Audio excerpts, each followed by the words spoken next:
Hello friends, அடுத்த topic நம்ம என்ன பார்க்க போகிறோம் அப்படின்னா, போன டாப்பிக்கில் என்ன பார்த்தோம் அப்படின்னா, ஒரு ப்ரோக்ராம் எவ்வளோ இம்பார்ட்டன்ட், ப்ரோக்ராம் எவ்வளோ முக்கியம், ப்ராப்ளம் சால்விங் டெக்னிக்னா என்ன, ஒரு விஷயத்தை எப்படி யோசிக்கணும், அதை எப்படி நடைமுறைப்படுத்தி கொண்டு வரணும் அப்படிங்கிறத ஒவ்வொரு வியூவாக பார்த்தோம். அதை டீப்பாக பார்க்கல, நம்ம ஒவ்வொரு வியூவாக பார்த்தோம். அது நம்ம ரொம்ப தியரட்டிக்கலாக பேசாமல் ப்ராக்டிக்கலாக நிறைய விஷயத்தில் நம்ம அதை இம்ப்ளிமெண்ட் பண்ணணும். அதில் தான் நம்மளுடைய திறமையே அடங்கியிருக்கு. அப்போது இப்போது நம்ம என்ன பார்க்க போகிறோம் அப்படின்னா, கம்பைலர்னா என்ன, இன்டர்பிரிட்டர்னா என்ன,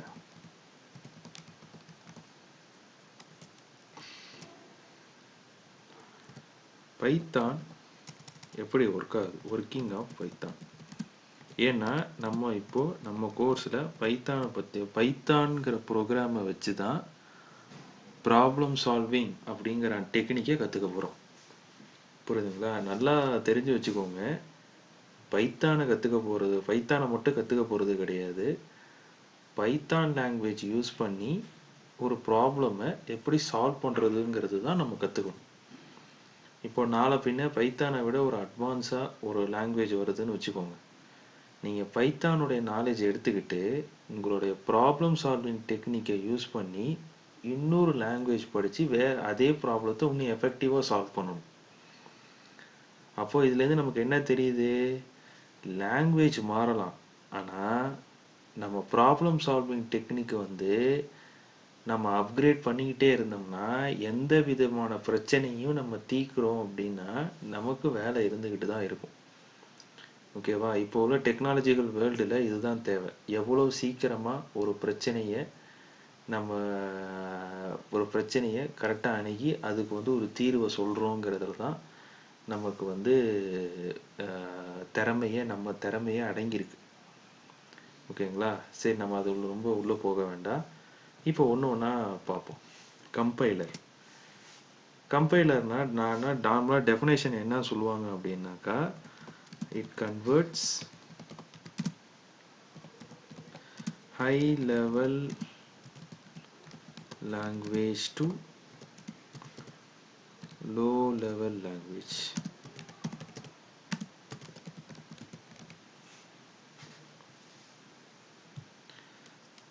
அதே மாதிரி இன்டர்பிரிட்டரும் அதே டெஃபினேஷன் தான், ஆனால் ஒரே ஒரு வித்தியாசம் என்ன தெரியுமா? Line by line. அது என்ன சார் லைன் பை லைன்? கம்பைலர்னா என்ன, இன்டர்பிரிட்டர்னா என்ன? ஒரு எக்ஸாம்பிளோட நம்ம பார்க்கலாம். அப்படின்னா, ஃபார் எக்ஸாம்பிள், நீங்கள் உங்கள் கிளாஸில் உட்காந்துருக்கிறீங்க. ஸ்டூடெண்ட்ஸ் எல்லாருமே ஒரு கிளாஸில் உட்காந்துருக்குறாங்க. அவங்களுக்கு ஒரு ப்ரொஃபஸர் ஒரு பாடம் நடத்த போகிறாரு. அவருக்கு இங்கிலீஷ் மட்டும்தான் தெரியும். நல்லா புரிஞ்சு வச்சுக்கோங்க. ஸ்டூடெண்ட்ஸ் எல்லாருக்குமே தமிழ் மட்டும்தான் தெரியும். ஒரு ப்ரொஃபஸர் ஒரு பாடம் எடுக்க போகிறாரு. அவருக்கு இங்கிலீஷ் மட்டும்தான் தெரியும். இந்த சூழ்நிலையை நல்லா இமேஜின் பண்ணுங்கள். இங்கிலீஷ் மட்டும்தான் தெரியும். அவர் எப்படி நடத்துவார்? அவர் மொத்தம் 2 விதமாக நடத்தலாம். ஒன்று, அவர் சொல்ல இன்னொருத்தவங்க அதை மொழிபெயர்த்து ஸ்டூடெண்ட்ஸுக்கிட்ட சொல்லலாம். ஓகேங்களா? அவர் ஒரு வார்த்தையாக சொல்ல ஸ்டூடெண்ட்ஸு மொழிபெயர்த்து ஸ்டூடெண்ட்ஸுக்கு இதை தான் சார் சொல்கிறாரு, இந்த பாயிண்டில் சார் இதை சொன்னார், இந்த பாயிண்டில் சார் இதை சொன்னார் அப்படின்னு ஸ்டூடெண்ட்ஸுக்கு நம்ம சொல்லலாம்.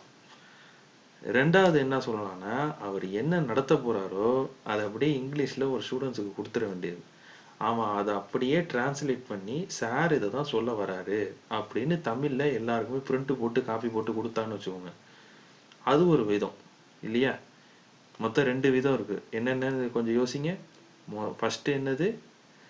ஒரு ப்ரொஃபஸர் ஒரு டாப்பிக்கை நடத்த போகிறாரு அப்படின்னா அவர் ஒரு லைனும் இங்கிலீஷில் சொல்ல தமிழில் ஒவ்வொரு லைனையும் டிரான்ஸ்லேட் பண்ணி ஸ்டூடெண்ட்ஸுக்கு புரியிற மாதிரி நம்ம சொல்கிறது. ஓகேவா? ரெண்டாவது மெத்தட் என்னது? நான் என்ன சொல்ல வரேனோ அதை அப்படியே என்னுடைய மொழியில், அதாவது இங்கிலீஷில் எழுதிடுறது. அதை அப்படியே தமிழில் கன்வெர்ட் பண்ணி சார் ரத்தன சுருக்கமாக இதான் சொல்ல போகிறாரு அப்படின்னு ஸ்டூடெண்ட்ஸ்கிட்ட போய் கொடுத்துட்றது. ஓகேவா?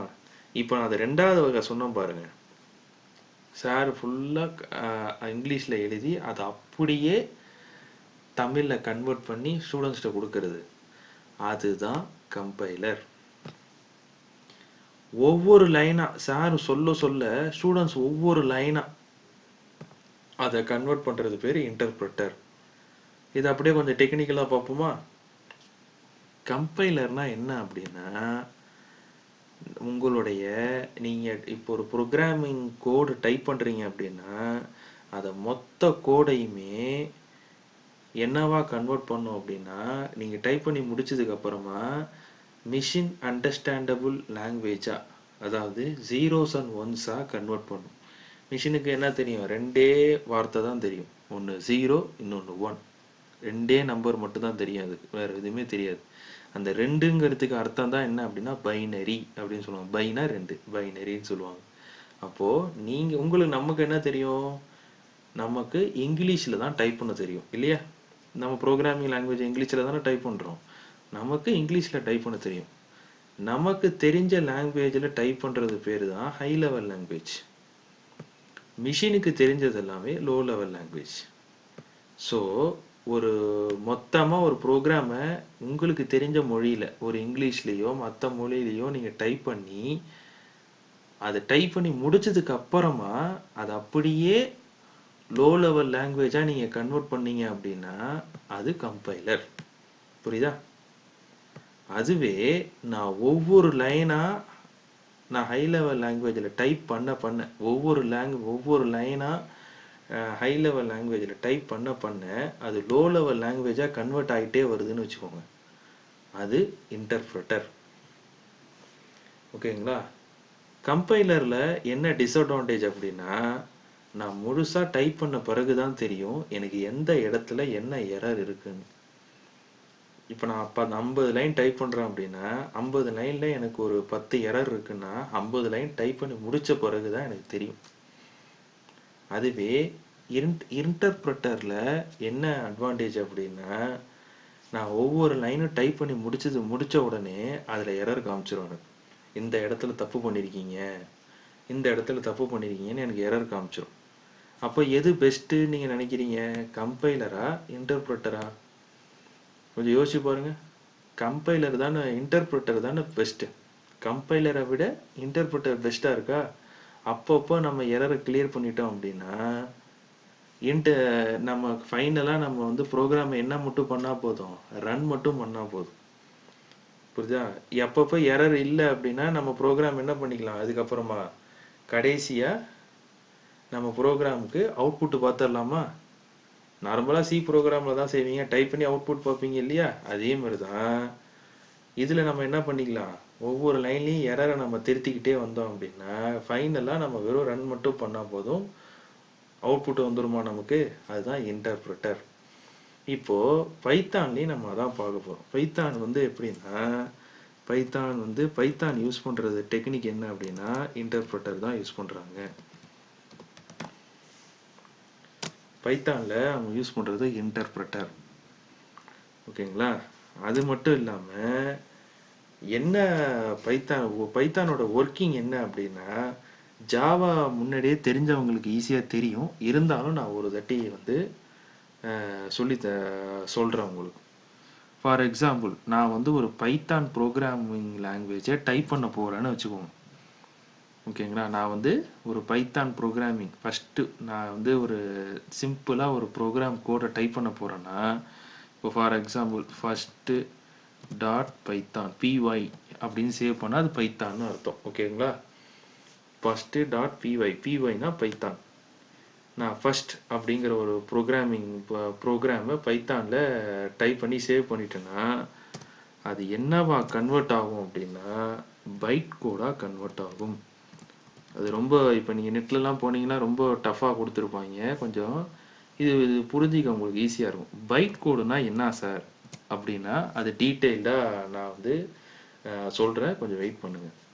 பைட் கோடாக கன்வெர்ட் ஆகும். அந்த பைட் கோடு தான் என்ன ஆகும்னா பைட் கோடை தான் நம்ம என்ன பண்ணுவோம் பார்த்தீங்கன்னாக்கா ப்ரோக்ராமை எக்ஸிக்யூட் பண்ணுவோம். ஓகேங்களா? இந்த பைட் கோடு தான் என்ன ஆகும் அப்படின்னு, பைட் கோடுனா என்ன அப்படின்னா machine understandable code. Machine understandable code.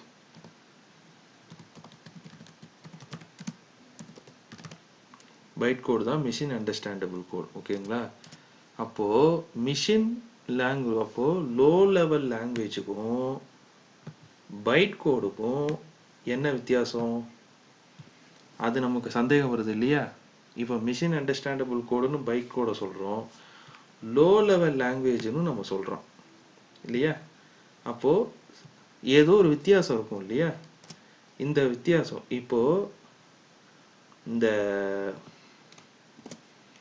Particular இந்த ஒரு நான் இப்போ நான் அந்த ப்ராக்கெட் போடுறேன் பாருங்க, இந்த பர்டிகுலர் இந்த ப்ராசஸ் நடக்குது இல்லையா? ஒரு ப்ரோக்ராம் டைப் பண்ணுறோம், பைட் கோடு ஜென்ரேட் ஆகுது, அதுக்கப்புறமா அதை எக்ஸிக்யூட் பண்ணுறோம் தெரியுமா? இதெல்லாம் எங்கே நடக்கும் அப்படின்னா விர்ச்சுவல் மிஷினில் நடக்கும்.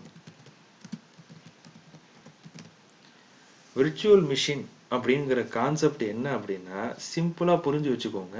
நம்ம போக போக உள்ள வந்து நம்ம வந்து தெரிஞ்சுக்கலாம். ஃபார் எக்ஸாம்பிள் இப்போ நீங்கள் வந்து கூகுளில் வந்து ஜிமெயில் அக்கௌண்ட் வச்சுருக்கீங்க இல்லையா? இப்போ நீங்கள் ஜிமெயில் அக்கௌண்ட்டை நீங்கள் என்ன பண்ணலாம், எந்த கம்ப்யூட்டரில் வேணாலும் அதை ஓப்பன் பண்ணி உங்களோட அக்கௌண்ட்டை பார்த்துக்கலாம் இல்லையா? இந்த கம்ப்யூட்டரில் தான் அது ஓப்பன் ஆகும், இன்னொரு கம்ப்யூட்டரில் ஓப்பன் ஆகாதுன்னு அப்படின்னு சொல்ல முடியாது இல்லையா? அதே மாதிரி தான் நம்ம ஒரு பைத்தான் ப்ரோக்ராமிங் கோட நம்ம டைப் பண்ணிட்டோம் அப்படின்னா எந்த ஆப்ரேட்டிங் சிஸ்டத்தில் வேணாலும், அதாவது ஆப்பிள், லினக்ஸ், சோலாரிஸ், விண்டோஸ், எந்த ஆப்ரேட்டிங் சிஸ்டத்தில் வேணாலும் அதை ரன் பண்ணி பார்த்துக்கலாம். அதுக்கு நம்ம என்ன தேவை அப்படின்னா பைத்தான் கோடு முதல்ல பைட் கோடாக கன்வெர்ட் ஆகிடணும். நல்லா புரிஞ்சு வச்சுக்கோங்க. நம்ம பைத்தான் ப்ரோக்ராமை எந்த ஆப்ரேட்டிங் சிஸ்டத்தில் வேணாலும் எந்த என்விரான்மெண்ட்டில் வேணாலும் நம்ம ரன் பண்ணலாம். ஃபார் எக்ஸாம்பிள் இப்போ நான் எந்த ஓஎஸில் ரன் பண்ணிகிட்டு இருக்கேன், ஒர்க் பண்ணிகிட்டு இருக்கேன், விண்டோஸில் ஒர்க் பண்ணிகிட்டு இருக்கேன். இப்போது அது நான் டைப் பண்ண பைத்தான் கூட அப்படியே லினக்ஸில் வந்து நான் ரன் பண்ணி பார்க்கணுன்னாலும் நான் ரன் பண்ணி பார்க்கலாம்.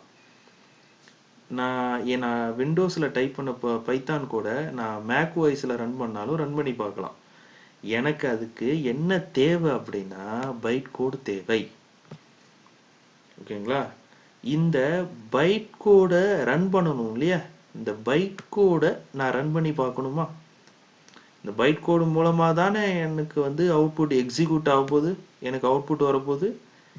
இந்த பர்டிகுலர் பைட் கோடு ஜென்ரேட் பண்ணுறதுக்கு எனக்கு உண்டான சாஃப்ட்வேர் பேர் தான் என்னென்னா விர்ச்சுவல் மிஷின் அப்படின்னு சொல்கிறாங்க.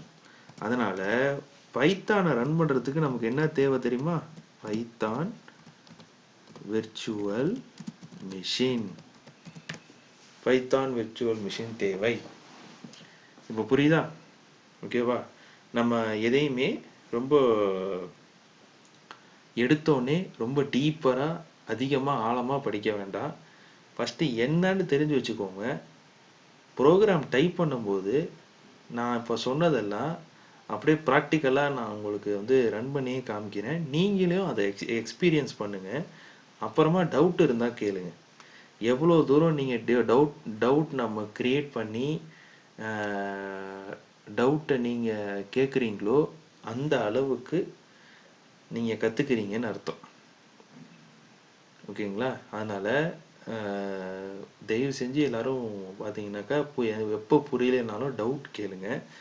ஓகேங்களா? அதுதான் ரொம்ப ரொம்ப முக்கியம். ஃபஸ்ட்டு நான் சொல்கிறேன் நம்ம என்னென்ன பார்த்தோம். இப்போ ஒரு தடவை ரீகேப் பண்ணிப்போமா? அப்படியே மைண்டில் ரீகேப் பண்ணுங்கள் எல்லோரும். கம்பைலர்னால் என்ன, கம்பைலர்னா என்ன?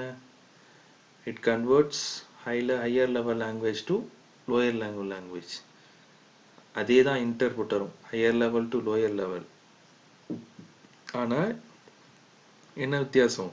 லைன் பை லைனாக கன்வெர்ட் பண்ணும். இதுக்கு தான் நமக்கு என்ன எக்ஸாம்பிள் சொன்னோம்? கிளாஸில் ப்ரொஃபஸர் வந்து ஒரு பாடத்தை நடத்த போகிறாரு அப்படின்னா, அவர் இங்கிலீஷில் நடத்துகிறாருன்னா, அவர் இங்கிலீஷில் நடத்த போகிறத அப்படியே தமிழில் கன்வெர்ட் பண்ணி ஒருத்தனை படிக்க சொல்லி புரிய வச்சுட்டாருன்னா அது கம்பைலர். இல்லை அவர் ஒவ்வொரு லைனாக அவர் சொல்ல சொல்ல அந்த யாரோ ஒருத்தர் டிரான்ஸ்லேட்டர் வந்து கிளாஸில் அப்படியே இவர் இது சொன்னார் அப்படின்னு சொல்லி ஒவ்வொரு லைனாக இங்கிலீஷில் சொன்னதை தமிழில் சொல்ல சொல்லி கிளாஸில் சொன்னாங்க அப்படின்னா அது இன்டர்பிரட்டர். அப்போது பைத்தானில் நம்ம என்ன யூஸ் பண்ணுறோம்? இன்டர்பிரட்டர் தான் யூஸ் பண்ணுறோம். அப்போது இன்டர்பிரட்டரை டெக்னிக்கலாக எப்படி சொல்லலாம்? நீங்கள் ப்ரோக்ராம் ஒவ்வொரு லைனும் டைப் பண்ண அதில் என்ன எரருங்கிறத அந்த லைன்லேயே உங்களுக்கு தெரிஞ்சிடும். நீங்கள் டைப் பண்ண பின்னாடி கம்பைல் ஆகிட்டே இருக்கும். ஓகேவா?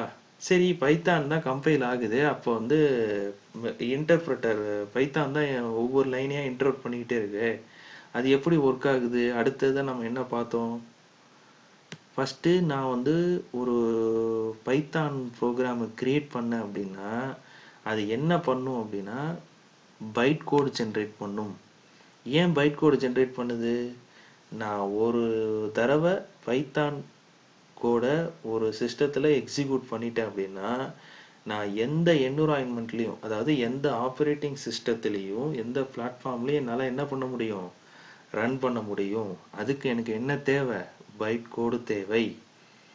ஓகேவா? அதுக்கு எனக்கு பைட் கோடு தேவை. இந்த பைட் கோடு தான் மிஷின் அண்டர்ஸ்டாண்டபிள் கோடாக கன்வெர்ட் ஆகி எனக்கு ரன் ஆகும். இப்போது இந்த பைட் கோடுலேருந்து மிஷின் அண்டர்ஸ்டாண்டபிள் கோடாக மாறுது பாருங்க. இந்த வேலையை யார் செய்கிறா அப்படின்னா விர்ச்சுவல் மிஷின் தான் செய்கிறாங்க. இதுக்கு தான் நம்ம அந்த சாஃப்ட்வேர் பேர் என்ன வச்சிட்டாங்க அப்படின்னா விர்ச்சுவல் மிஷின் சொல்கிறாங்க. விர்ச்சுவல் அப்படின்னா என்ன அப்படின்னா எந்த நேரத்துலையும் எந்த இடத்துலையும் நமக்கேற்ற சூழ்நிலையை நம்ம அமைச்சிக்கிறது. ஃபார் எக்ஸாம்பிள், எங்கே போனாலும் நீங்கள் ஜிமெயில் அக்கௌண்ட்டை யூஸ் பண்ணலாம். எங்கே போனாலும் நீங்கள் வந்து கூகுள் டிரைவை யூஸ் பண்ணலாம். எங்கே போனாலும் யூடியூப்பில் படம் பார்க்கலாம், பாட்டு கேட்கலாம், இல்லையா? அதுதான் விர்ச்சுவல். நீங்கள் எங்கே போனாலும் உங்களுக்கேற்ற ஒரு சூழ்நிலையை அமைச்சிக்கிறதுக்கு ஒரு என்விரான்மெண்ட் கிரியேட் பண்ணீங்க அப்படின்னா அதுதான் விர்ச்சுவல். இப்போ விர்ச்சுவல் மிஷின்னா என்ன? இந்த பைத்தானில் விர்ச்சுவல் மிஷின் எதை சொல்கிறாங்க? பைட் கோடை நீங்கள் கிரியேட் பண்ணிட்டீங்கன்னா எந்த என்விரான்மெண்ட்டில் வேணாலும் அது மிஷின் அண்டர்ஸ்டாண்டபிள் கோடாக கன்வெர்ட் ஆகி உங்களுக்கு ப்ரோக்ராம் எக்ஸிக்யூட் ஆகும். ஓகேவா? இதை தான் நம்ம சுருக்கமாக என்னன்னு சொல்கிறோம்? பைத்தான் விர்ச்சுவல் மிஷின் அப்படின்னு நம்ம சொல்கிறோம். புரியுதுங்களா? ஏதாவது டவுட்டாக இருந்தால் டிஸ்கஷன் டேபில் கேளுங்க. தேங்க்யூ.